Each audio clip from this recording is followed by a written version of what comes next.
what do you think about the president's Health. stunt? Yung Jumping jack siya? jacks. Well, doon nga ako nagalit doon sa mga nag-fake news. Galit na galit Sobra ako. yun, ano? That's Dahil OA. sa ginawa nila, Napa-jumping jacks. nag-jumping jack yung presidente. That's a sight you don't wanna see ba? Biro mo. Parang, hindi mo wala sa isip ko yung nag-jumping jack siya. Kahit natutulog natutulog ako, ka na isip. napapanaginip ako.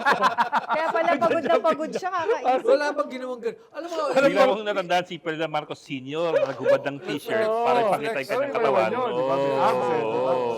Nung na-chismis na he's dying already. Tapos tumakbo pa. Si Era po shadow boxing.